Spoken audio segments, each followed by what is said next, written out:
नमस्कार, अस्सलाम वालेकुम। मैं आज आपसे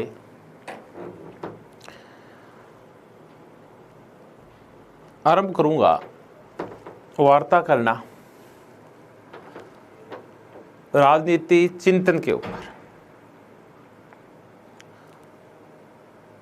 यूँ तो जो राजनीतिक चिंतन की शुरुआत होती है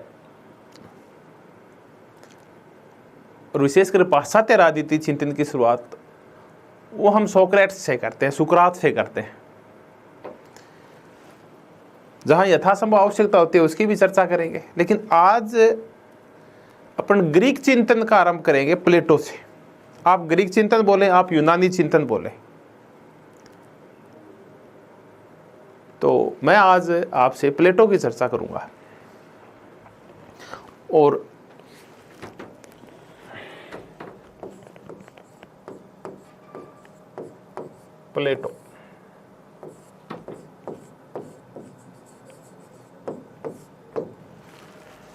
प्लेटो जो एथेंस में जन्मा 428 ईस्वी पूर्व, मतलब जब ईसा पैदा भी नहीं हुआ था, इससे भी लगभग 450 साल पहले प्लेटो पैदा हो गया था और 347 ईस्वी पूर्व तक रहा। यानी ईसा के पैदा होने से लगभग 347 साल पहले प्लेटो की डेथ हुई थी। तो आज मैं आपसे शुरुआत करूंगा इस ग्रीक चिंतन की या ग्रीक राजनीतिक चिंतन की, या आप बोले यूनानी चिंतन की, यूनानी राजनीतिक चिंतन या ग्रीक राजनीतिक चिंतन, आप जो भी इसको नाम दें। प्लेटो से चर्चा आरंभ करते हैं। प्लेटो के लिए हम ये कहते हैं, देखिए प्लेटो का नाम ये नहीं था। प्लेटो का जो सही नाम था वो था एरिस्टोक्लिस। ये था प्लेटो का सही नाम, तो एरिस्टोक्लिस। तो देखिए कई बार आप ये भी पूछ लेते हैं, आपके वहां प्लेटो नहीं लिखा आके और किसी भी ऑप्शन में एरिस्टोक्लिस भी लिखा आ सकता है, तो एरिस्टोक्लिस लिख ले। आप याद रखें ये इसका नाम था। प्लेटो या प्लाटून तो जो कहा जाता था वो सुकरात के द्वारा कहा जाता था, क्योंकि इसके कंधे बहुत चौड़े थे, इसलिए इसको प्लेटो कहा जाता था, प्लूटो कहा जाता था। एरिस्टोक्लिस का तात्पर्य होता है सुंदर या प्रसिद्ध व्यक्ति, ये इसका तात्पर्य होता है। आमतौर पर प्रसिद्ध होता है इसका जो तात्पर्य होता है, एरिस्टोक्लिस यानी प्रसिद्ध। खैर ये ग्रीक भाषा के शब्द हैं, तो मैंने आपको कहा कि जो प्लेटो का नाम था वो वास्तविक नाम एरिस्टोक्लिस था। प्लेटो के लिए हम ये कहते हैं, कुछ मैं आपको तथ्यात्मक चीजें करवाता हूं शुरुआत में जो आमतौर पे पूछी जाती है। प्लेटो के लिए ये कहा जाता है कि ये राजनीति दर्शन के प्रणेता है। प्लेटो के लिए ये कहा जाता है कि ये मानकीय राजनीति के प्रणेता है। प्लेटो के लिए ये कहा जाता है कि ये दार्शनिक आदर्शवाद के प्रणेता है। पहले तो मैं आपको इन तीनों का अर्थ समझाऊंगा ताकि आपको रटने नहीं पड़े, और फिर मैं आपको बताऊंगा कि इनका संबंध प्लेटो से कैसे है। मैं सबसे पहले आपकी चर्चा कर लूं कि राजनीतिक दर्शन क्या है। देखिए मूलतः जो प्लेटो है वो फिलोसोफर है, और दर्शन के माध्यम से या फिलोसॉफी के माध्यम से वो राजनीतिक व्यवस्था को समझाते हैं। आत्मा क्या है, परमात्मा क्या है, तर्क क्या है, लॉजिक क्या है, इन सब चीजों का लेते हुए और वो राजनीतिक दर्शन और एथिक्स यानी नीति शास्त्र को समझाने की कोशिश करते हैं। तो जब हम राजनीतिक दर्शन की जब चर्चा कहते हैं तो इसका तात्पर्य होता है कि वो विषय जो मूल्यात्मक हो, वो विषय जो वर्णनात्मक हो, वो विषय जो थोड़ा आत्मनिष्ठ हो, उसको हम कहते हैं कि ये दर्शन है। तो देखिए ऐसे ही कुछ अच्छे मूल्यों की वर्णन किया था और अपनी आत्मदृष्टि से उनको खोजने की, अपने तर्क के द्वारा उसको अपने विवेक के द्वारा खोजने की प्रयास की थी प्लेटो ने। इसलिए प्लेटो के लिए कहते हैं कि वो राजनीति दर्शन का पिता है। फिर हम कहते हैं कि प्लेटो मानकीय राजनीति का पिता है। देखिए आमतौर पे ये मानकीय शब्द है नॉर्मेटिव, ये आपने तब सुना था या आप सुनते भी हैं बार बार जब आप अंतर करते हैं परंपरागत राजनीति सिद्धांतों में और आधुनिक राजनीति सिद्धांतों में। इन दोनों में जब आप अंतर करते हैं तब आप ये मानकीय नॉर्मेटिव शब्द पढ़ते हैं। तो पहले अपन इसको चर्चा करते हैं कि मानकीय क्या होता है, नॉर्मेटिव क्या होता है। देखिए नॉर्मेटिव शब्द है वो नॉर्म्स से बना है। नॉर्म्स का तात्पर्य है किसी भी एक आदर्श व्यवस्था के लिए जो स्थापित स्टैंडर्ड होते हैं उनको अपन नॉर्म्स बोलते हैं। तो कई बार आप ऐसी तो नहीं चर्चा करते, जो व्यक्ति प्राइवेट स्कूल खोलते हैं, निजी विद्यालय खोलते हैं, उनके यहाँ आता है कि देखिए हमारे यहाँ टीम आ रही है तो हम उसकी नॉर्म्स की पूर्ति करने में लगे हुए हैं। भी क्या नॉर्म्स है कि इतना बड़ा कमरा होना चाहिए, कमरे हवादार होने चाहिए, वहाँ सुरक्षा की पूरी व्यवस्था होनी चाहिए, इस लेवल का स्टाफ होना चाहिए, ऐसा प्रिंसिपल रूम होना चाहिए, ऐसी लाइब्रेरी होनी चाहिए, ऐसी यहाँ की जो प्रयोगशाला है उनका सेटअप होना चाहिए। तो ये सारे नॉर्म्स मिलके और एक आदर्श विद्यालय का निर्माण करते हैं, एक आइडियल स्कूल का निर्माण करते हैं। तो देखिए कुछ ऐसे ही आदर्श हमारे सामने हमारे जो राजनीतिक चिंतक है वो रखते हैं ताकि एक अच्छी राजनीतिक व्यवस्था और एक अच्छी समाज व्यवस्था का निर्माण किया जा सके। तो जब हम किसी भी आदर्श, अच्छी, सार्थक राजनीतिक व्यवस्था का निर्माण करते हैं तो वो कैसी होगी, इसके लिए हमें कुछ नॉर्म्स निर्धारित करने पड़ते हैं, कुछ मानक निर्धारण करने पड़ते हैं। देखिए आपने भी देखा होगा कि एक अच्छे पेन के मानक क्या होते हैं, डिसाइड होते हैं, एक अच्छी पाइप के मानक क्या होते हैं, एक अच्छे टीवी के मानक क्या होते हैं, ये स्टैंडर्ड डिसाइड होते हैं, नॉर्म्स डिसाइड होते हैं। तो ऐसे ही एक अच्छी राजनीति व्यवस्था के लिए भी कुछ मानकों का निर्धारण करना पड़ता है। ऐसे ही मानकों का निर्धारण प्लेटो ने किया था कि वो मानक है कि प्रत्येक जो राज्य होगा वो न्यायी होगा, वहां न्याय होगा, नंबर 1 मानक। दूसरा मानक ये होगा कि वहां दार्शनिक राजा का शासन होगा, ठीक है, 2 मानक। तीसरा मानक कि वहां 3 वर्ग होंगे, ठीक है। चौथा मानक कि प्रत्येक वर्ग अपना कार्य करेगा, दूसरे के कार्य में हस्तक्षेप नहीं करेगा। 5वां मानक कि वहां औरत और पुरुष समान होंगे। ऐसे करके और बहुत सारे मानक एक आइडियल पॉलिटिकल सिस्टम के बारे में प्लेटो ने दिए थे। इसलिए हम कहते हैं कि ये मानकीय राजनीति का प्रणेता है। और चलते हैं, फिर हम कहते हैं कि ये दार्शनिक आदर्शवाद का भी प्रणेता है। पहले तो मैं आपको आदर्शवाद बता दूं, आइडियलिज्म, फिलोसॉफिकल आइडियलिज्म, दार्शनिक आदर्शवाद। आदर्शवाद वो विचारधारा है जो समाज को और राज्य को अपना उच्च आदर्श मानती है, एक अच्छे राज्य को, एक अच्छी समाज व्यवस्था को अपना आदर्श मानती है। अब उसको प्राप्त कैसे किया जाए इसका फिर सुझाव बताती है कि एक अच्छी राजनीतिक व्यवस्था के आदर्श को प्राप्त कैसे किया जाए। जब हम आदर्शवादी करते हैं तो प्लेटो आदर्शवादी है, जो एक आदर्श की स्थापना करते हैं वो है उनका एक आइडियल स्टेट जो दार्शनिक राजा के द्वारा शासित होगा। तो देखिए उनका आदर्श, उनका आइडिया क्या है, उनका आइडियल क्या है। तो ये जो प्रयोजनवादी दृष्टिकोण होते हैं जिनको हम टेलियोलॉजी बोलते हैं, इसका तात्पर्य होता है कि कोई भी व्यवस्था है उसका एक उच्च प्रयोजन होता है, एक उच्च आदर्श होता है जिसकी ओर उसको बढ़ना होता है। तो मैंने ये बताया कि आदर्शवाद का तात्पर्य है कि एक हमें उच्च आदर्श की प्राप्ति करनी है, एक उच्च आइडियल की प्राप्ति करनी है। तो ये आदर्शवाद है, ये प्लेटो आदर्शवादी है, अरस्तु आदर्शवादी है पुराने समय में, हेगल आदर्शवादी है, कांट आदर्शवादी है, ब्रैडले और बोसांकी और ग्रीन आदर्शवादी हैं। लेकिन ये अलग अलग प्रकार के आदर्शवादी हैं। जब हम दार्शनिक आदर्शवाद की चर्चा करते हैं तब हम चर्चा करते हैं प्लेटो की और अरस्तु की। तो दार्शनिक आदर्शवाद का तात्पर्य है कि आपकी जो दर्शन है, फिलोसॉफी है या आत्म तत्व है, इसका एक आदर्श है। आपके जो विचार हैं, यानी थ्योरी ऑफ आइडिया करते हैं अपन, या थ्योरी ऑफ फॉर्म्स करते हैं, विचार या आकार का सिद्धांत करते हैं प्लेटो का, जिसकी हम व्यापक चर्चा करेंगे। हम इतना ही कर लें कि थ्योरी ऑफ आइडिया करते हैं अपन, प्रत्यय का सिद्धांत। एक आत्मा या एक हमारा जो विचार है वो एक सर्वोच्च स्तर के ऊपर पहुंचना चाहिए।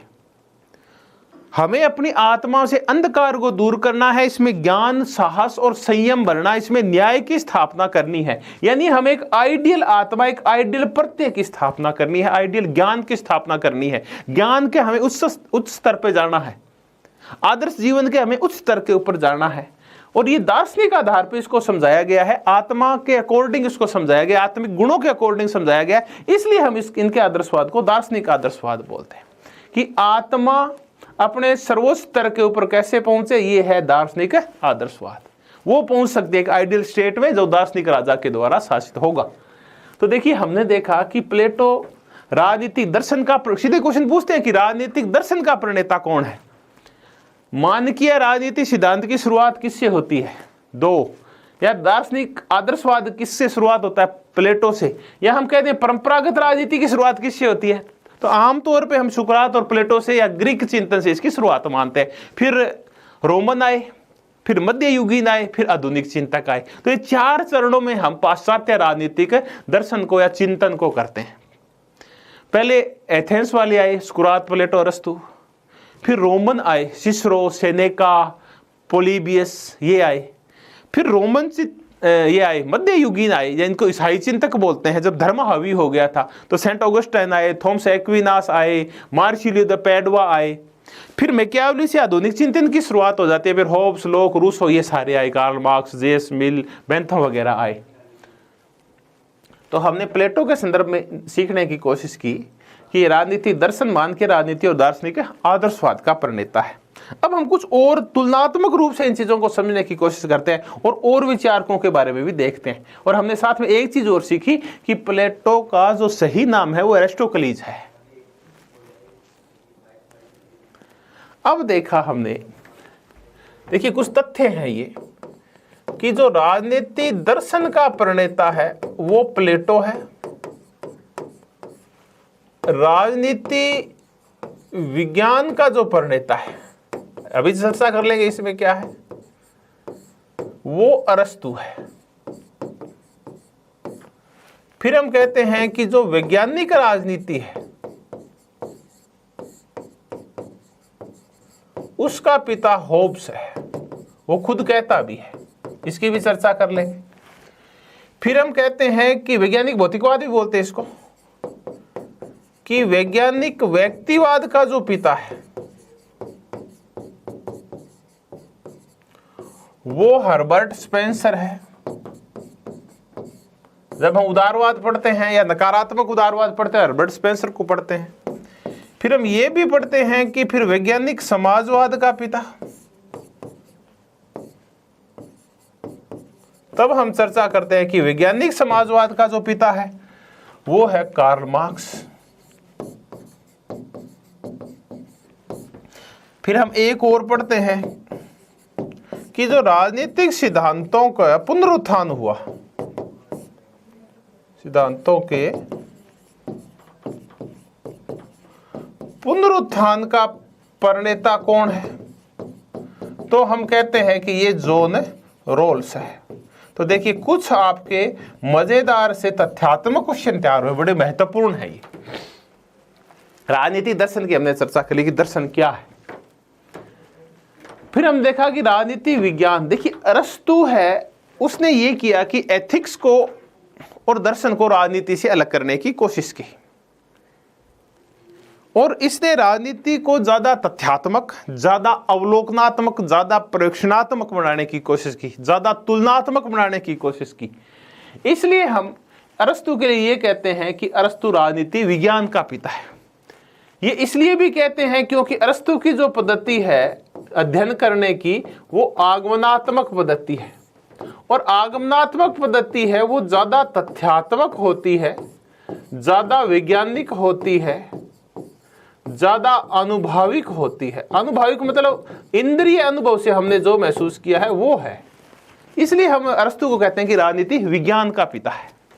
अब चलते हैं कि वैज्ञानिक राजनीति का पिता है थॉमस हॉब्स। ये तो खुद कहता है हॉब्स कि मैं वैज्ञानिक राजनीति का पिता हूं। ये वैज्ञानिक राजनीति का पिता इसलिए है, the father of scientific politics, कि हॉब्स ने राजनीति का जो वर्णन किया है वो बड़ा वैज्ञानिक दृष्टिकोण से किया है। वैज्ञानिक दृष्टिकोण का तात्पर्य यह है कि उसने आत्मा और परमात्मा की जो सत्ताएं थी उन सबको हटा दिया है। और ये हॉब्स बहुत बड़ा आलोचक है किसका? अरस्तु का। देखिए, कहां तो हम ये कह रहे हैं कि राजनीति विज्ञान का पिता अरस्तु है। हॉब्स ने बिल्कुल विरोध किया था अरस्तु का, कि अरस्तु बिल्कुल भी वैज्ञानिक दृष्टिकोण वाला नहीं था, क्योंकि अरस्तु जब सार की चर्चा करता है, आत्मा की चर्चा करता है, विचार की चर्चा करता है, आइडिया की चर्चा करता है और जड़ तत्व की बजाय आत्म तत्व की चर्चा करता है, तब यह हॉब्स बोलता है कि अरस्तु का मैं विरोध करता हूं। तो अरस्तु का घोर विरोध ये हॉब्स। देखिए, हम साथ में कह रहे हैं ये विज्ञान है, ये कहते नहीं विज्ञान है मेरी राजनीति है वैज्ञानिक राजनीति। अब हॉब्स बोलता कैसे है वैज्ञानिक राजनीति? तो ये थोड़ा सा जो मुद्दा समझाता है, वो कहता है हर चीज है वो गति कर रही है। देखिए, ये है शाश्वत चीज। फिजिक्स में भी गति है, खगोल शास्त्र में भी गतियां ही हैं, पिंड है, सारे गति कर रहे हैं। कोपरनिक्स गतियों की चर्चा करता है, केपलर गतियों की चर्चा करता है, गैलीलियो गतियों की चर्चा करता है, न्यूटन गतियों की चर्चा करता है। और इन्हीं से प्रभावित होके और हॉब्स ने राजनीति विज्ञान को भी गतियों के हिसाब से समझाया है कि फिर ये जैसे गतियां करता है वैसे व्यक्ति के मनोभाव भी गतियां करते हैं, मनोवैज्ञानिक गतियां करते हैं, उसमें नर्व सिस्टम गति करता है। और उसी नर्व सिस्टम को जब बाहरी संवेग प्रभावित करते हैं तो व्यक्ति बुरा होता है।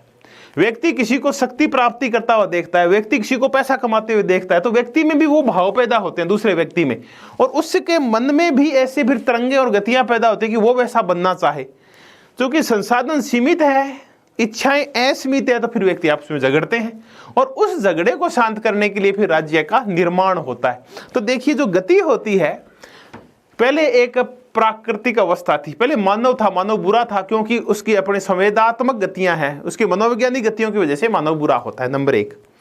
फिर जैसी मानव के शरीर में गतियां होती है वैसे मानव का स्वभाव होता है, और जैसे मानव का स्वभाव होता है वैसे ही व्यवस्था होती है समाज की। तो फिर एक व्यवस्था थी जिसको अपन प्राकृतिक अवस्था कहते हैं। फिर प्राकृतिक अवस्था में गति होती है और हम सामाजिक समझौता करते हैं। फिर सामाजिक समझौते से गति होके और हम राज्य का निर्माण करते हैं और लेवियाथन के रूप में शासक का निर्माण करते हैं। तो देखिए, हॉब्स ने सारी चीजें वैज्ञानिक गति के आधार पर समझाई है, जैसे कि फिजिक्स में है, जैसे कि खगोल शास्त्र में है, ये पिंड विंड उल्काएं सब गति करती है, वैसा ही हॉब्स ने समझाया है। इसलिए हम कहते हैं कि हॉब्स वैज्ञानिक राजनीति का पिता है, और खुद भी कहता है कि नहीं राजनीति वैज्ञानिक अरस्तु नहीं था बल्कि मैं हूं, ये हॉब्स कहता है।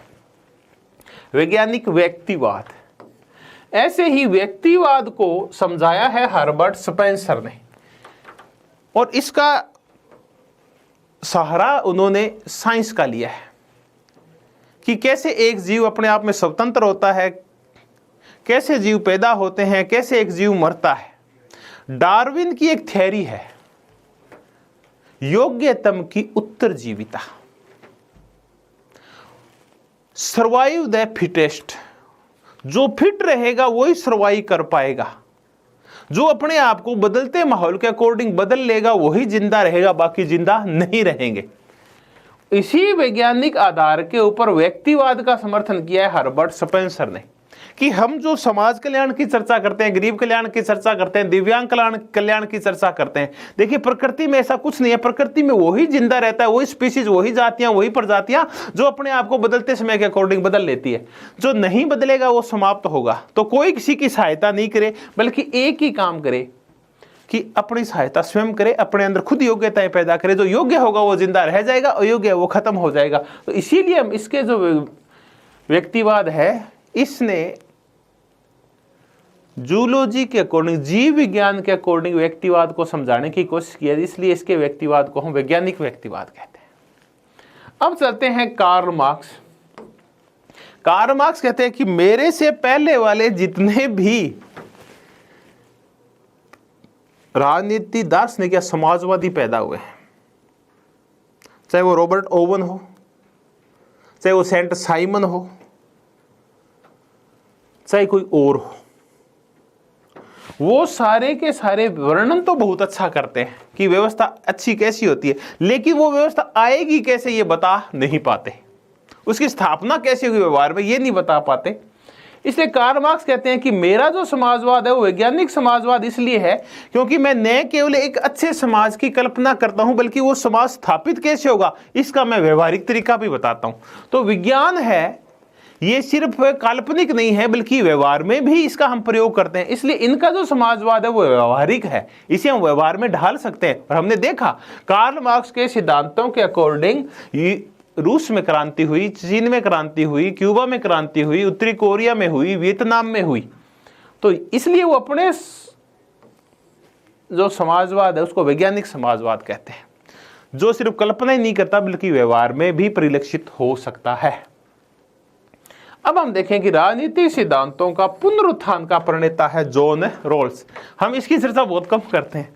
देखिए 1950 से 70 के दशक में एक बहुत बड़ी बहस खड़ी हुई थी कि क्या मूल्यों का पतन हो गया है क्या, क्योंकि व्यवहारवाद आ गया था, विज्ञानवाद आ गया था, अनुभववाद आ गया था। प्रत्यक्षवाद और नव प्रत्यक्षवाद की वजह से राजनीति विज्ञान ने एक नई गति ले ली थी और हम कहते हैं आधुनिक राजनीति विज्ञान आ गया था जिसमें तथ्यात्मकता थी, वैज्ञानिकता थी और मूल्यों को परे धकेल दिया गया था। जब मूल्यों को परे धकेला गया तब ये कहा गया कि अब राजनीति सिद्धांतों का पतन हो गया, क्योंकि राजनीति सिद्धांत के लिए मूलतः ये माना जाता है कि इनका झुकाव मूल्यों की ओर होता है तथ्यों की बजाय। इसलिए एक बहस खड़ी हुई, चाहे वो डेविड ईस्टन ने की थी, चाहे कोबान ने की थी, चाहे रॉबर्ट डहेल ने की थी, कि अब राजनीतिक सिद्धांत है उनका पतन हो गया है।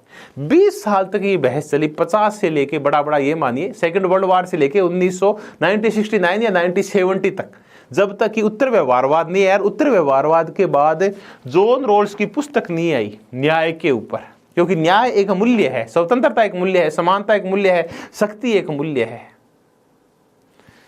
तो जब तक थ्योरी ऑफ जस्टिस नहीं आई थी, जो कि जॉन रॉल्स की बड़ी ही फेमस कृति है, रचना है, 1971 में आई थी, उससे पहले 20 साल तक ये बहस चली थी कि राजनीतिक सिद्धांतों का पतन हो गया है। लेकिन जैसे ही जॉन रॉल्स ने न्याय के ऊपर चर्चा की तो हमने कहा दोबारा पुनरुत्थान हो गया है और फिर वही स्वतंत्रता, समानता, न्याय, वो सारे मुद्दे राजनीतिक दर्शन में वापस जिंदा हो गए थे और अब तथ्यों की बजाय फिर मूल्यों पर बल दिया जाने लगा। तब हम कहते हैं कि जॉन रॉल्स है वो प्रणेता है राजनीतिक सिद्धांतों के पुनरुत्थान के।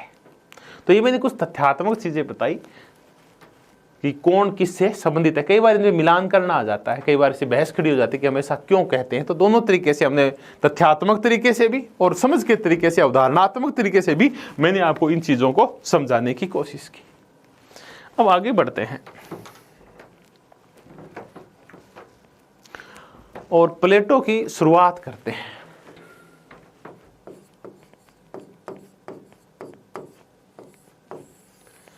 देखिए प्लेटो एथेंस में पैदा हुआ, यानी अब मैं आपको कराऊंगा लाइफ स्केच, जीवन चरित्र कराऊंगा प्लेटो का, और इस जीवन चरित्र की कुछ घटनाएं करवा दूंगा कि प्लेटो एथेंस में पैदा हुआ और प्लेटो एक सम्भ्रांत और एक स्टेट्समैन के घर में पैदा हुआ था, एक राजमर्मज्ञ के घर में पैदा हुआ था। इसके जो ननिहाल पक्ष था और खुद इसके चाचा वाचा वो भी अच्छे पदों के ऊपर थे तत्कालिक एथेंस के अंदर।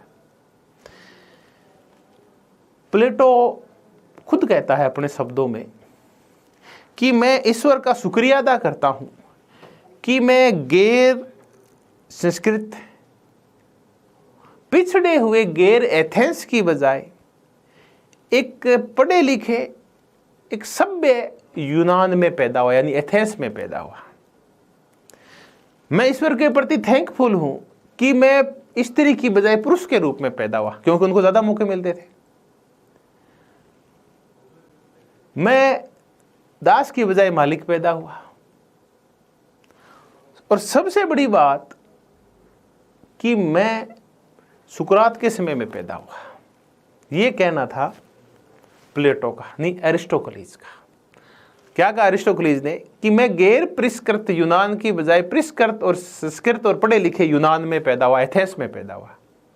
मैं एक पुरुष के बजाय, सॉरी एक स्त्री के बजाय पुरुष के रूप में पैदा हुआ, और सबसे बड़ी बात कि मैं सुकरात के समय में पैदा हुआ। तो ये अपने आप को गौरवान्वित महसूस करता है कि उस समय पैदा हुआ जब सुकरात था। तो सुकरात का ये जो शिष्य था, इसकी जो शुरुआत की इच्छा थी, ये भी स्टेट्समैन बनना चाहता था और तात्कालिक एथेंस की राजनीति में एक महत्वपूर्ण भूमिका अदा करना चाहता था। और उसी भूमिका की तलाश के तहत तर्क विद्या को सीखने के लिए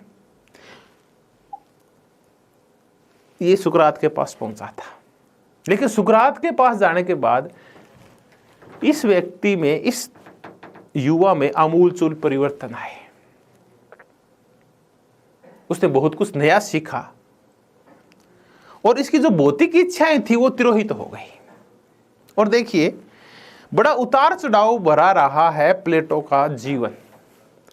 प्लेटो जब पैदा हुआ तो एथेंस में शांति नहीं थी, बल्कि उस समय एक युद्ध चल रहा था जो 28 वर्ष तक चला। उसको हम बोलते हैं पेलोपोनेशियन वॉर।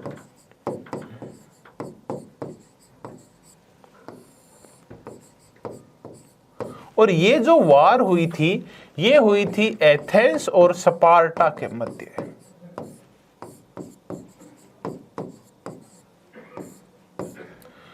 युद्ध का जो मूल कारण था वो एथेंस और स्पार्टा की अलग अलग शासन पद्धतियां थी जो झगड़े का मूल कारण थी। देखिए, एथेंस था ये लोकतांत्रिक हो गया था और इस एथेंस को लोकतांत्रिक करने में जिस महान शासक की भूमिका थी वो था पेराक्लीज। तो देखिए, हम पेराक्लीज की चर्चा करते हैं बहुत बार कि वो व्यक्ति है जिसे हम लोकतंत्र का पिता बोलते हैं। देखिए, क्वेश्चन फिर तैयार हो गया है, मजेदार क्वेश्चन, कि लोकतंत्र का पिता कौन है, कि पेराक्लीज है।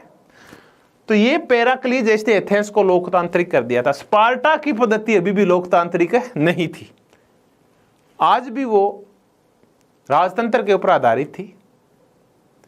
एथेंस में एक और चीज, एथेंस ज्यादा दार्शनिक हो गया था, एथेंस ज्यादा शांति प्रिय हो गया था, ये ज्यादा पैसे वाला हो गया था।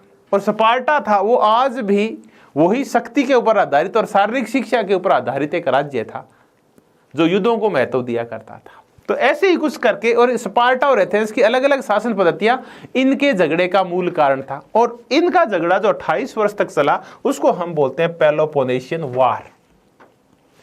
और इस पेलोपोनेशियन वार ने इस लोकतांत्रिक एथेंस को बर्बाद कर दिया जिसका निर्माण किया था पेराक्लीज ने। तो ये सब कुछ देखा प्लेटो ने। प्लेटो ने पेलोपोनेशियन वार देखा। प्लेटो ने लोकतंत्र के पतन के बाद 30 लोगों का आतताई शासन देखा। यानी 30 लोगों का शासन कहते थे, लेकिन ये आतताई शासन था। यानी वो निरंकुश थे, हिंसक थे थोड़े, और शक्ति के लिए आपस में झगड़ते थे वो 30 लोग। तो ओलिगार्की देखी इसने अपने जीवन में, और इस ओलिगार्की के साथ साथ इसने दोबारा फिर ओलिगार्की को पलट के लोकतंत्र आता हुआ देखा। लोकतंत्र से ओलिगार्की और ओलिगार्की से वापस लोकतंत्र आ गया था। तो प्लेटो ने यह देखा कि न तो लोकतंत्र अच्छा था, न ही ओलिगार्की अच्छी थी। जो 30 लोगों का शासन था उसने इसके गुरु सुकरात के ऊपर यह आरोप लगाया कि ये युवाओं को पथभ्रष्ट करता है, ये कह के, और उसको जेल में डाल दिया। जब लोकतंत्र आया तब ये लगा कि ये एक अच्छा शासन होगा, सत्ता पलट दी गई 30 लोगों के शासन की, ओलिगार्की की, और डेमोक्रेसी आई। लेकिन ये तो मोबोक्रेसी थी। इसने ये कहा कि ये न केवल युवाओं को पथभ्रष्ट करता है, ये तो यूनान के और एथेंस के देवी देवताओं की भी आलोचना करता है सुकरात तो, और अपने आप को तुर्रम खां समझता है। ये कह के उसको जहर का प्याला दे दिया था। तो प्लेटो के ऊपर इन बड़ी चीजों का बड़ा प्रभाव पड़ा, इन शासन पद्धतियों का, इन लोगों के शासन का, और विशेष करके अपने गुरु की जो मौत हुई उसका भी प्रभाव पड़ा।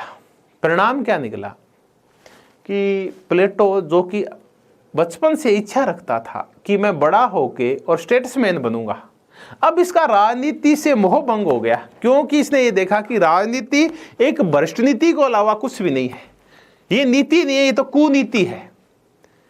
कुछ उसमें सुकरात की मौत के बाद मौत का भय भी पैदा हो गया था कि उसने ये लगा कि जहां सुकरात जैसे इंटेलिजेंट और एक ज्ञानवान व्यक्ति का नंबर आ सकता है, वहां मेरा भी नंबर आ सकता है।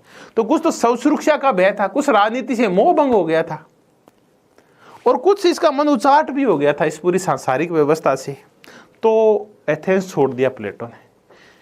फिर 10-15 साल तक प्लेटो यहाँ वहाँ भटकता रहा।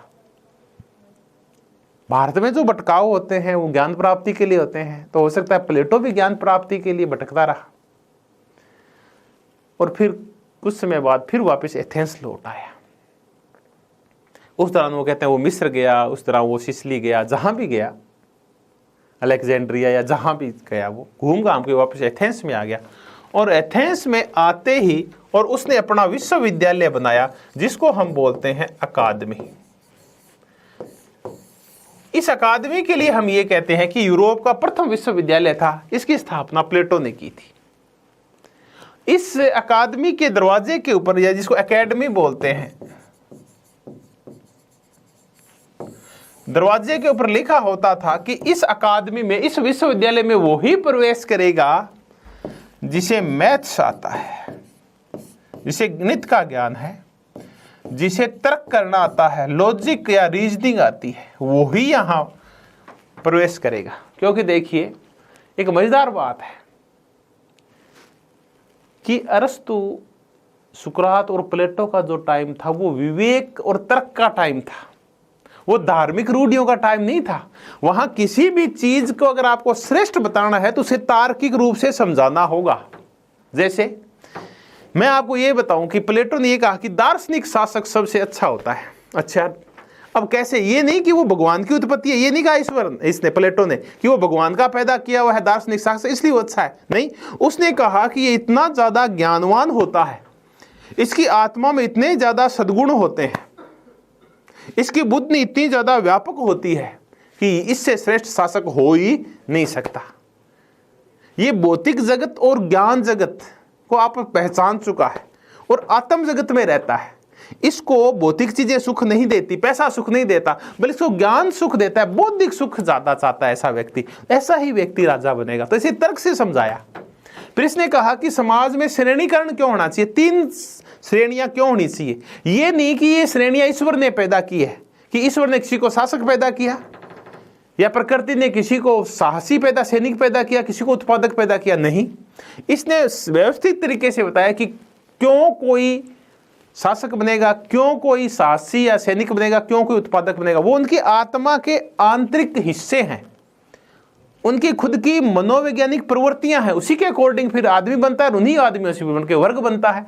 तो इसने समझाया, ये नहीं कहा कि ईश्वर और पुरुष है, इनको ईश्वर ने ही ऐसा बनाया है। वो कहते नहीं, सबको समान बनाया है। हम देखते हैं कि कुत्ती कुतिया भी है, वो बराबर हैं, तो महिला पुरुष भी बराबर है, तो ये भी शासन और प्रशासन के कार्यों में बराबर हिस्सेदारी करेंगे।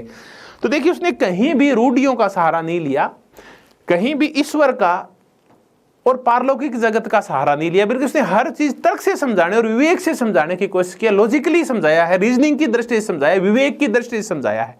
तब हम इसने लिखा अकादमी के दरवाजे पे कि अच्छा आदमी वही होता है जो भावनाओं की बजाय, ईश्वर की बजाय तर्क के माध्यम से किसी भी निष्कर्ष के ऊपर पहुंचता है, सत्य की खोज करता है। और जहां वास्तव में तर्क होता है वहां फिर ये अंधभक्ति, ये सब कुछ गायब हो जाता है और फिर व्यक्ति बिल्कुल शुद्ध और निर्मल ज्ञान की तरफ बढ़ता है।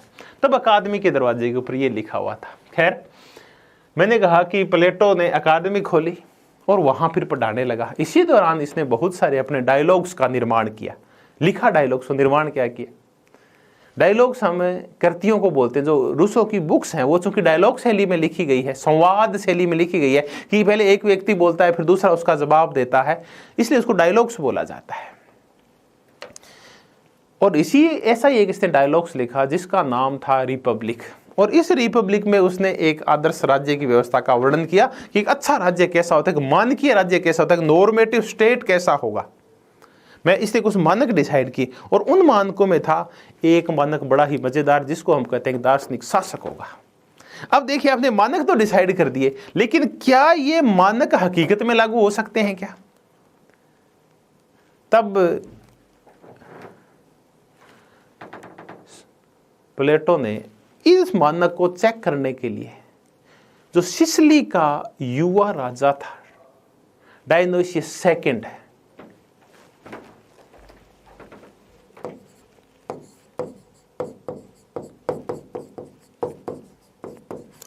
डायनोसियस सेकंड, इसको दार्शनिक राजा बनाने के 2 बार असफल प्रयास किए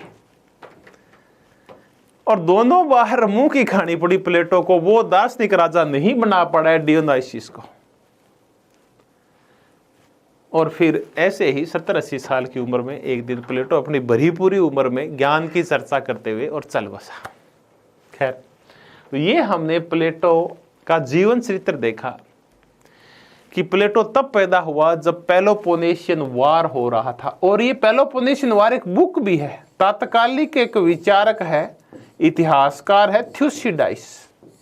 इनकी लिखी हुई पुस्तक भी है। इन्होंने इस युद्ध के ऊपर पुस्तक लिखी थी, पेलोपोनेशियन वार के ऊपर। थ्यूसिडाइस बहुत बार पढ़ते हैं। जब हम यथार्थवाद को, रियलिज्म को पढ़ते हैं, मार्गन्थाउ वगैरह को, कौटिल्य वगैरह को पढ़ते हैं, तब हम थ्यूसिडाइस को पढ़ते हैं। ये है यथार्थवाद का प्रणेता, रियलिज्म का पिता है थ्यूसिडाइस। जो युद्ध और शक्ति की चर्चा करते हैं उनको हम यथार्थवादी या रियलिस्ट बोलते हैं। तो इसने लिखी थी पेलोपोनेशियन वार, और ये उस टाइम का ही है। थ्यूसिडाइस भी प्लेटो के आसपास का ही है। तो ये पेलोपोनेशियन वार हुआ था प्लेटो जब पैदा हुआ। फिर इसने अपने गुरु की मौत देखी, फिर इसने ये भागा भी इधर उधर, फिर वापस आया, अकादमी की स्थापना की, विवेक और तर्क की प्रधानता की चर्चा की, एक आदर्श राज्य के निर्माण की कोशिश भी की सिसिली के अंदर जाके, लेकिन कामयाब नहीं हो पाया। तो खैर, जो भी है, हमने एक मजेदार सी चर्चा की प्लेटो के लाइफ स्केच के ऊपर। अब प्लेटो की लाइफ स्केच की चर्चा के बाद मैं आपसे चर्चा करूंगा उन कृतियों की जो प्लेटो के द्वारा रचित की गई है, वो डायलॉग्स जो प्लेटो के द्वारा लिखे गए हैं, मैं उनकी चर्चा करूंगा। मैं इनकी संख्या की चर्चा नहीं करूंगा आपसे कतई। अब हम प्लेटो के संवादों की चर्चा करेंगे। प्लेटो के संवाद, आप संवाद बोलो या प्लेटो के डायलॉग बोलो, क्योंकि ये डायलॉग शैली में लिखे गए हैं इसलिए अपन इनको डायलॉग बोलते हैं, यानी संवाद है। तो कौन कौन से संवाद लिखे, प्लेटो के कौन कौन से मुख्य संवाद है, इसकी हम चर्चा करते हैं। ये संवाद या डायलॉग्स हैं।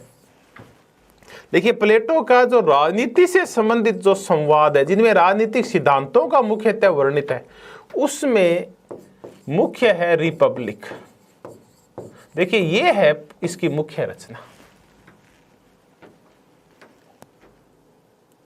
और रिपब्लिक है, ये तो इसका इंग्लिश वर्जन है। इसका सही नाम है, वो है पोलिटिया। ये है इसका सही वर्जन, पोलिटिया इसका सही नाम, रिपब्लिक इसका इंग्लिश वर्जन है। और गणतंत्र हम इसके हिंदी कर देते हैं। तो देखिए, ये लिखा हुआ है पोलिटिया, इंग्लिश हुआ तो रिपब्लिक, और इसकी अगर हम हिंदी करेंगे तो हो जाएगा गणतंत्र। अब इसको आगे चर्चा कर लेंगे। तो एक तो ये है इसकी पुस्तक राजनीति से संबंधित। दूसरी इसकी महत्वपूर्ण पुस्तक है द स्टेट्समैन।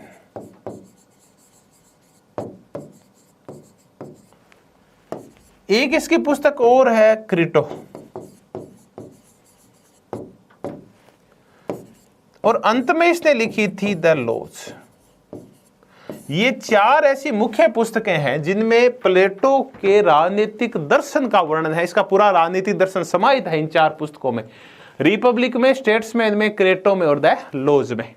इसके अलावा भी प्लेटो ने बहुत सारे डायलॉग्स लिखे, बहुत सारे संवाद या बहुत सारी पुस्तकें लिखी हैं। अब और कौन कौन सी पुस्तकें हैं, इनकी चर्चा कर लेते हैं। देखिए, प्लेटो ने एक पुस्तक लिखी है सिंपोजियम।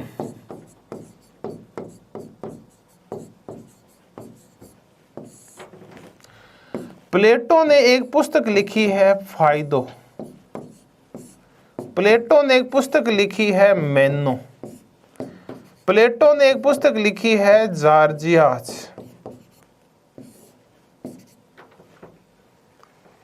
ये कुछ इसकी पुस्तकें, सिंपोजियम है, फाइदो है, मीनो है, जार्जियाज है।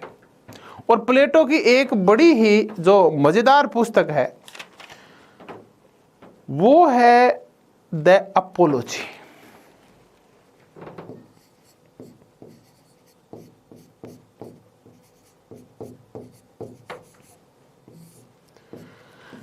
पहले हम ये पुस्तकें हैं, इनमें से मुख्य 2 पुस्तकों की चर्चा करूंगा, फिर मैं आपको इन चार में से इन तीन की चर्चा करूंगा, रिपब्लिक, द स्टेट्समैन और द लॉज।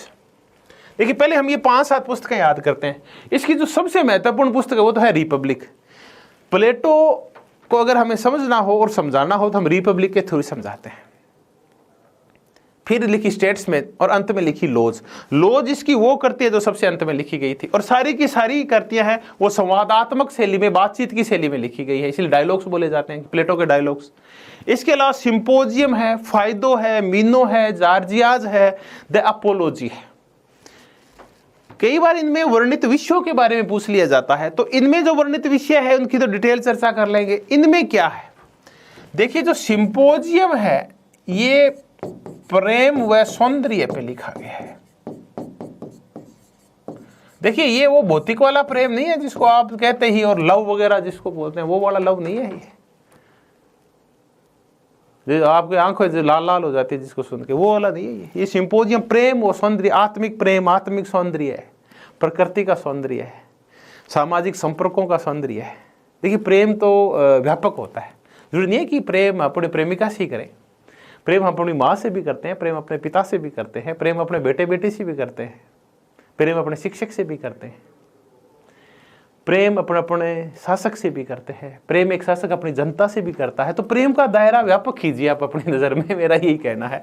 तो खैर मैं कह रहा था कि सिंपोजियम प्रेम और सौंदर्य के ऊपर लिखा गया है। फायदों में भी आत्मा की चर्चा है, मीनों में भी आत्मा और इनकी चर्चा है, जार्जियाज है। जार्जियाज मुख्यतः एक सोफिस्ट दार्शनिक था, उसके तर्कों को काटने के लिए ये पुस्तक लिखी गई है, जार्जियाज।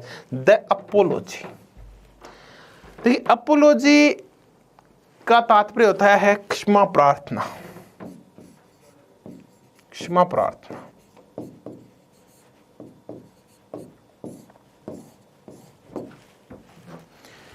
ये पुस्तक जो सुकरात के ऊपर केस चला था युवाओं को पथभ्रष्ट करने का, तो इस पुस्तक में उस न्यायालय में या उस दरबार में जहां इसको दंडित किया गया था सुकरात को, सुकरात के ऊपर क्या आरोप लगाए गए और सुकरात ने अपने ऊपर लगे आरोपों का बचाव में क्या कहा, यह संवादात्मक शैली में अपोलोजी में लिखा गया है कि उसने क्या कहा जब उसके ऊपर आरोप लगाए गए कि वो देवी देवताओं की आलोचना करता है जो एथेंस के हैं, वो युवाओं को पथभ्रष्ट करता है, वो युवाओं को बरगलाता है विद्रोह के लिए। ये सब जब आरोप लगे तो उनका जवाब क्या दिया सुकरात ने। ये पुस्तक अपोलोजी है और इसी अपोलोजी का गुजराती में अनुवाद हो रखा है, और गुजराती में जो अनुवाद किया है वो किया है महात्मा गांधी जी ने, और ये अनुवाद है, इसका नाम है सत्यवान। कई बार ये क्वेश्चन पूछ लिया जाता है और पूछा हुआ भी है पहले कि प्लेटो की कौन सी पुस्तक का गांधी जी ने गुजराती में अनुवाद किया सत्यवान के नाम से। सत्यवान जो सत्य के ऊपर टिका रहता है, अडिग रहता है, तो ये अपोलोजी है जिसका सत्यवान के नाम से अनुवाद किया है। तो ये क्वेश्चन आप अच्छी तरह से ध्यान से देख लें कि गांधी ने अपोलोजी का सत्यवान के नाम से गुजराती में अनुवाद किया है। ये भी याद कर ले कि सिंपोजियम प्रेम और सौंदर्य पे लिखी गई है, क्योंकि कई बार मिलान करना आ जाता है, तब आपको अपना ध्यान रखना पड़ता है। तो मैंने कहा 4 मुख्य पुस्तकें हैं जो राजनीतिक सिद्धांतों का वर्णन करती है, Republic, the Statesman, the Crito and the Laws. Laws, Republic शुरुआत में लिखी गई थी, लॉज सबसे अंत में लिखी गई थी। रिपब्लिक है ये जो थोड़ी यूटोपियन टाइप है, और द लॉज है ये ज्यादा व्यवहारिक है। तो हम इन्हीं सब को मुद्दे को आगे बढ़ाते हैं। मैं आपको 3 पुस्तकों की चर्चा करूंगा रिपब्लिक की। देखिए मैंने विषय बता दिए कि इसमें मुख्यतः क्या विषय है, रिपब्लिक, स्टेट्समैन और द लॉज, इनमें क्या है मैं ये चर्चा करूंगा आपसे। तो प्लेटो की हम 3 बुक्स हैं, इनकी चर्चा कर रहे हैं।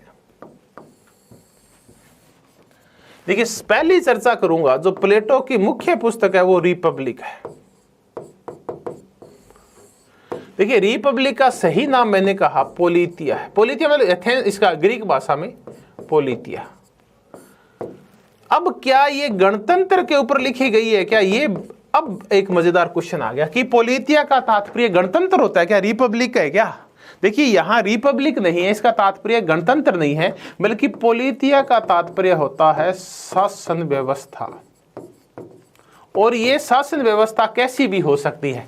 तो रिपब्लिक का तात्पर्य गणतंत्र, हिंदी पर्याय गणतंत्र हो सकता है इसका, लेकिन इसका जो वास्तविक अर्थ है वो अर्थ है कोई भी प्रकार की शासन व्यवस्था। इसका मतलब रिपब्लिक में वर्णित है अरिस्टोक्रेसी, कुलीन तंत्र, ओलिगार्की भी हो सकती है, ये मोनार्की यानी राजतंत्र भी हो सकता है, ये टायरेनी यानी एक व्यक्ति का निरंकुश तंत्र भी हो सकता है। तो रिपब्लिक का तात्पर्य सिर्फ गणतंत्र नहीं है जहां का शासक जनता के द्वारा चुना जाए, राष्ट्राध्यक्ष, वो नहीं है इसका तात्पर्य। इसका तात्पर्य शासन व्यवस्था है और किसी भी प्रकार की हो सकती है। तो पोलिटिया मुख्यतः गणतांत्रिक व्यवस्था का वर्णन नहीं है, बल्कि ये किसी भी प्रकार की जो शासन व्यवस्था है वो है पोलिटिया। तो हमने देखा कि आप इसका जो पर्याय है वो गणतंत्र नहीं करें, क्योंकि ग्रीक शब्द है और इसका तात्पर्य है किसी भी प्रकार की शासन व्यवस्था। तो हमने एक बड़ी मजेदार चीज देखी कि इसका ग्रीक पर्याय रिपब्लिक है, सही नाम पुस्तक का, इंग्लिश में हम रिपब्लिक बोलते हैं, और इसका तात्पर्य है शासन व्यवस्था। गणतंत्र इसका कहते, हिंदी का अर्थ, हम हिंदी पर्याय गणतंत्र है, लेकिन गणतंत्र का तात्पर्य शासन व्यवस्था है। अब इससे रिपब्लिक है, ये लिखी हुई काय के ऊपर है, ये है मुद्दा। देखिए रिपब्लिक मुख्यतः दर्शन के ऊपर लिखी गई है, आत्मा, परमात्मा, इन सब के ऊपर, आत्मज्ञान क्या है इस पे लिखी गई है। तो ये दर्शन के ऊपर लिखी गई है। ये नीति शास्त्र के ऊपर भी लिखी गई है। नीति शास्त्र होता है एथिक्स। देखिए आज हम चर्चा करें, पहले मैं आपको बताऊं एथिक्स क्या होती है। दर्शन, जब हम आत्म तत्व को, परमात्मा को, इन सब चीजों को समझने की कोशिश करते हैं कि हमारा सर्वोच्च लक्ष्य क्या है, हमारे मूल्य क्या है, इनके बारे में बताता है दर्शन है। नीति शास्त्र एथिक्स क्या होता है, जो हमें अच्छे और बुरे के बारे में बताए, समाज के लिए क्या अच्छा है, व्यक्ति के लिए क्या अच्छा है और क्या बुरा है, क्या गुड है और क्या एविल है, क्या योग्य है क्या अयोग्य है, क्या प्रशंसनीय है क्या अप्रशंसनीय है, क्या आलोच्य है। इन सब चीजों को जो हमें बताता है, एक राजा के लिए क्या अच्छा है, एक प्रजा के लिए क्या अच्छा है, एक राजा को क्या नहीं करना चाहिए, एक राजा को क्या करना चाहिए, एक प्रजा का हित क्या है, अहित क्या है, इन सब के बारे में जो हमें बताता है, यानी व्यवहार के जो सही तरीके हमें बताता है, वो है नीति शास्त्र। यानी जीवन, एक सदजीवन के हमें जो तरीके बताता है अच्छे, वो नीति शास्त्र होता है। फिर हम कहते हैं कि ये लिखी गई है राजनीति के ऊपर। बिल्कुल है, राजनीति पे तो है, इसमें वर्णन है दार्शनिक राजा का, इन सब का। फिर कुछ ये भी कहते हैं कि अर्थशास्त्र के ऊपर भी लिखी गई है। बिल्कुल लिखी गई है, क्योंकि इसमें संपत्ति का वर्णन है और संपत्ति के साम्यवाद का वर्णन है, इसलिए हम कहते हैं अर्थशास्त्र के ऊपर भी लिखी गई है। फिर हम कहते हैं कि ये साथ में लिखी गई है शिक्षा के ऊपर भी। हाँ, एक व्यक्ति की जन्म से लेके आगे तक की शिक्षा कैसी होगी, कौन लेगा इसको, क्या स्त्री पुरुषों को मिलेगी, क्या ये सार्वजनिक होगी, क्या शिक्षा के फायदे क्या हैं, शिक्षा कैसे होनी चाहिए, इसके ऊपर भी लिखी गई है। रूसो, जो कि एक आधुनिक विचारक है फ्रांस का, जीन जैक्स रूसो, उसने भी एक पुस्तक लिखी है एमाइली। वो कहता है कि मुझे तो ये लगता है कि रिपब्लिक मूलतः आज तक जितनी भी पुस्तकें शिक्षा के ऊपर लिखी गई, उसमें सबसे अच्छी पुस्तक है जो शिक्षा के ऊपर लिखी गई है। देखिए रूसो रिपब्लिक को मूलतः शिक्षा के ऊपर लिखी गई सबसे अच्छी पुस्तक बताता है, और खुद एक पुस्तक लिखा है एमाइली। तो हमने देखा कि रिपब्लिक का ये दर्शन, नीति शास्त्र, राजनीति, अर्थशास्त्र, शिक्षा, इन सब विषयों को अपने अंदर समाहित करती है, किसी एक विषय को पर्टिकुलर लेके लिखी गई नहीं है। अब इस रिपब्लिक में वर्णन किस किस चीज का है, तो हम अब तीनों पुस्तकों की शुरुआत करते हैं कि इसमें किस किस चीज का वर्णन है।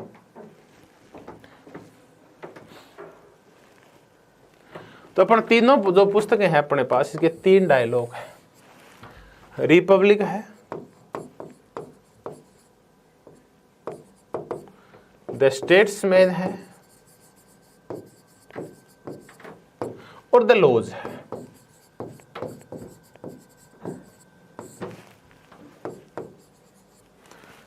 रिपब्लिक, देखिए रिपब्लिक, इसके देखिए जितने भी मैंने कहा कि ये किस शैली में लिखे गए हैं, संवाद शैली में लिखे। पहले मैं ये बता दूं डायलॉग शैली क्या होती है।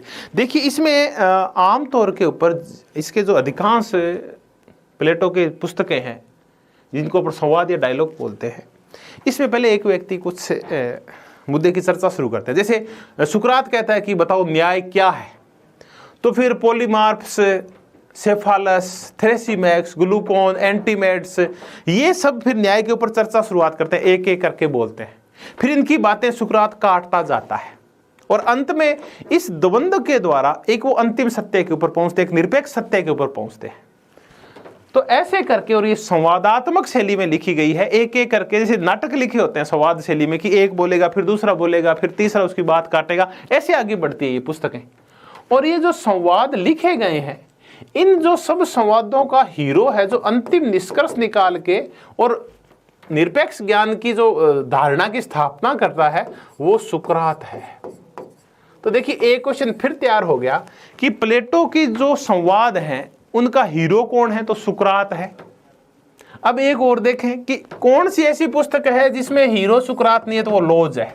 द लॉज ऐसी पुस्तक है जिसमें सुकरात हीरो नहीं है, ये किसी और ही चीज का वर्णन करते हुए लिखी गई है। तो फिर तो क्वेश्चन तैयार हो गया कि हीरो सुकरात, लेकिन एक पुस्तक का नहीं है, कौन सी का, द लॉज का। अब आगे चलते हैं कि इनमें किन चीजों का वर्णन है। देखिए रिपब्लिक है, इसमें 3 आत्माएं वह 3 वर्गों का सिद्धांत है प्लेटो का। 3 आत्माएं व 3 वर्गों का, 3 सोल्स एंड 3 कैटेगरीज या classes, theory of 3 souls and 3 classes, 3 आत्माएं 3 वर्ग। अभी चर्चा कर लेंगे, आगे इनकी व्यापक चर्चा होगी। इसी में इसका वर्णन है दार्शनिक शासक का। और कुल मिला के मैं ये कहूं कि रिपब्लिक में इसका आदर्श राज्य वर्णित है, आइडियल स्टेट वर्णित है। इसी में इसकी शिक्षा व्यवस्था वर्णित है, इसी में परिवार और संपत्ति का साम्यवाद वर्णित है। तो ये सब चीजें इस रिपब्लिक में वर्णित है। जो अधिकांश चीजें इनकी हम चर्चा करेंगे वो रिपब्लिक की चर्चा करेंगे प्लेटो के संदर्भ में। ये जो द स्टेट्समैन है, इसमें राज्यों का वर्गीकरण है कि राज्य कितने प्रकार के होते हैं। ये वर्गीकरण हम आगे करेंगे तब कर लेंगे, इतना रख दें, इसमें राज्यों का वर्गीकरण है।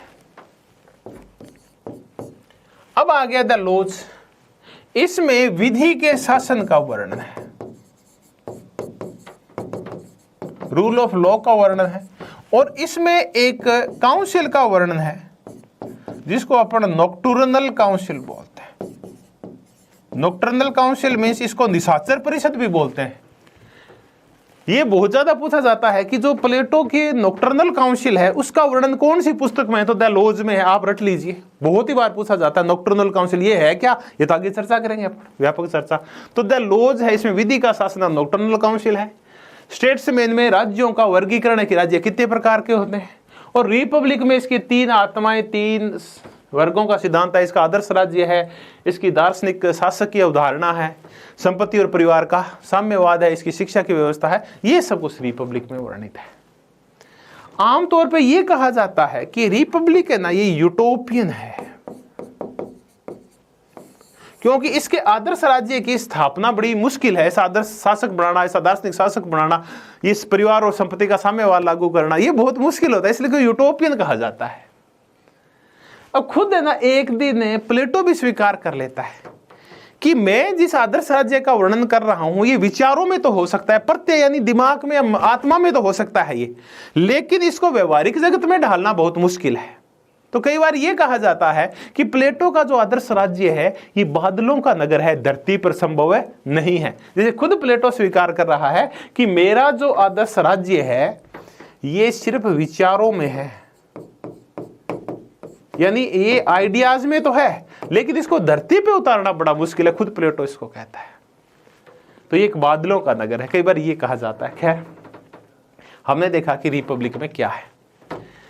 देखिए ये रिपब्लिक इतनी फेमस बुक है, जब हम यूटोपियन कह देते हैं कुछ भी हो, देखिए एक नॉर्म्स तो रखा ही है प्लेटो ने सबके सामने कि ऐसी भी एक अच्छी शासन व्यवस्था हो सकती है। तो ये इतनी फेमस बुक है इसकी रिपब्लिक की, बाद के कई विचारकों ने भी ऐसी ही पुस्तकें लिखने का प्रयास किया है और उनके जो विचार है ये प्लेटो से ही प्रभावित है। यानी प्लेटो अपने पैदाइशी के आज तक प्रभावित कर रहा है। 1500-2000 साल बाद भी प्लेटो की रिपब्लिक के प्रभाव नजर आते हैं हमें विभिन्न विचारकों के विचारों के अंदर, उनकी पुस्तकों के अंदर। तो ऐसी कौन सी पुस्तकें हैं जो रिपब्लिक से प्रभावित है, थोड़ी थोड़ी यूटोपियन टाइप है, देखिए हम 15वीं सदी के अंदर एक पुस्तक आई थी थॉमस मूर की यूटोपिया, और इसी से यूटोपियन शब्द काल्पना, यूटोपिया थॉमस मूर की। एक पुस्तक आई थी कंपानेला की, द सिटी ऑफ सन, सूर्य का नगर, the City of Sun, sorry the City of Sun थी ये पुस्तक इसकी है, मैं माफी चाहूंगा, हाँ कंपानेला की।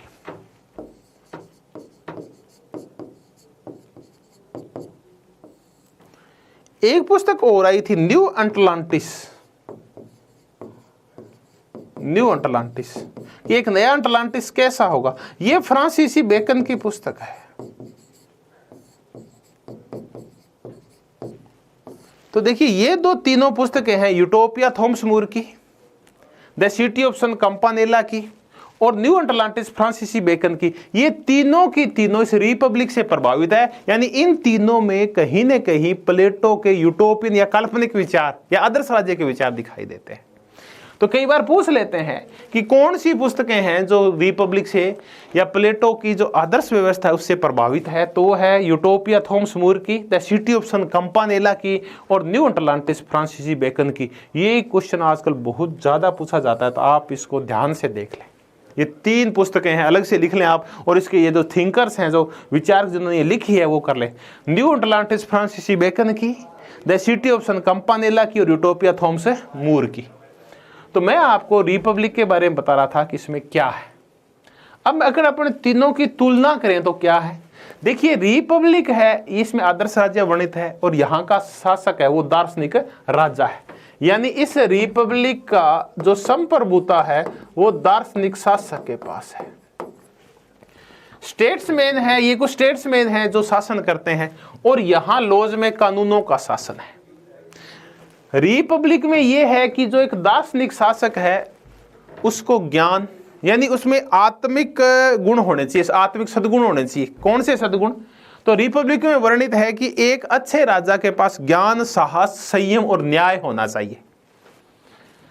स्टेट्समैन में यह कहा गया है कि अगर अच्छा शासन है तो उस शासक को देवी नियमों का और अलिखित नियम का और परंपराओं का ज्ञान होना चाहिए।